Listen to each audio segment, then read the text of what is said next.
ప్రజాభవన్లో AICC కార్యదర్శి సచిన్ సావంత్ను కలిశారు మంత్రి కొండా సురేఖ.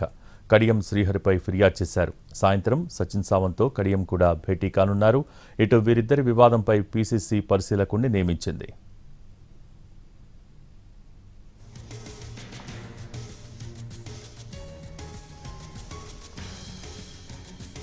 ప్రజాభవన్లో ఏఐసీసీ కార్యదర్శి సచిన్ సావంత్ను కలిశారు మంత్రి కొండా సురేఖ. కడియం శ్రీహరిపై ఫిర్యాదు చేశారు. సాయంత్రం సచిన్ సావంత్తో కడియం కూడా భేటీ కానున్నారు. ఇటు వీరిద్దరి వివాదంపై పీసీసీ పరిశీలకుడిని నియమించింది.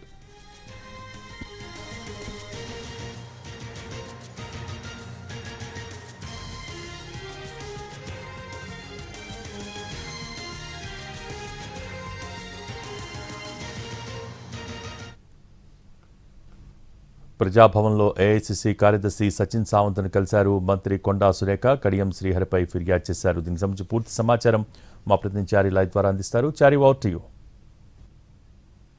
కాంగ్రెస్లో ఇప్పుడు ప్రస్తుతం వరంగల్ జిల్లాకు సంబంధించినటువంటి అంతర్గత పంచాయతీలకు సంబంధించినటువంటి వ్యవహారం కొనసాగుతుంది. నిన్న కొండా సురేఖకు సంబంధించినటువంటి ఎపిసోడ్లో కొండా సురేఖ వర్సెస్ కడియం శ్రీహరి ఇద్దరి మధ్య జరుగుతున్నటువంటి ఈ పంచాయతీకి సంబంధించినటువంటి వ్యవహారాన్ని సెటిల్ చేయడానికి ఇద్దరితో కూడా సయోధ్య కుదిర్చేటువంటి ప్రయత్నం పార్టీ చేసింది. దాంట్లో భాగంగానే ఏఐసీసీ కార్యదర్శి సచిన్ సావంత్కు ఈ బాధ్యతను అప్పచెప్పింది.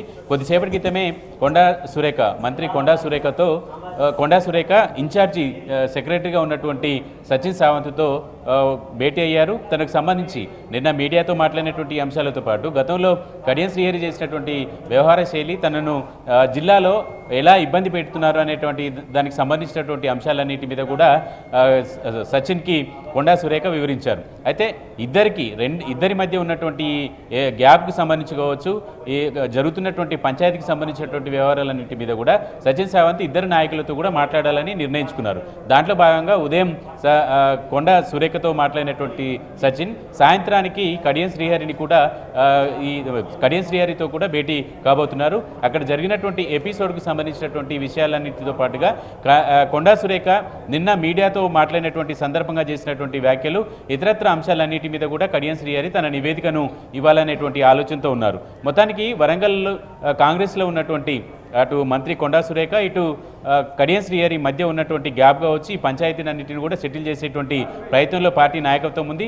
ఈరోజు భేటీ తర్వాత ఇద్దరిని కలిసిన తర్వాత ఉమ్మడిగా వచ్చినటువంటి సమస్యలన్నింటినీ పరిష్కరించి వాటికి ఒక సొల్యూషన్ తీసుకురావాలనేటువంటి ఆలోచనతో పార్టీ ఉంది. కాబట్టి ఇద్దరి నాయకులని కూడా వాళ్ళ అభిప్రాయాలను తీసుకోవడం జరిగినటువంటి ఈ ఎపిసోడ్ ఒకటే కారణం అనేది కనిపించట్లేదు. గతంలో ఉన్నటువంటి వైరమంతా కూడా ఈ కడియం శ్రీహరి సమీక్ష చేశారనేటువంటి కారణాన్ని ముందు పెట్టి మళ్ళీ గతంలో ఉన్నటువంటి ఘర్షణ వాతావరణం మళ్ళీ వరంగల్ కాంగ్రెస్లో తెరమీదికి వచ్చిందనేటువంటి చర్చ కూడా జరుగుతుంది. కాబట్టి పూర్వాపారాలన్నింటినీ పరిశీలించి అందరినీ సమన్వయం చేయాల్సినటువంటి బాధ్యతను సచిన్ సావంత్కు పార్టీ ఇచ్చింది. కాబట్టి ఆ ప్రయత్నాల్ని సచిన్ సావంత్ చేస్తున్నారు. సాయంత్రం కడియం శ్రీహరి సచిన్ సావంత్ని కలవబోతున్నారు. Thank you.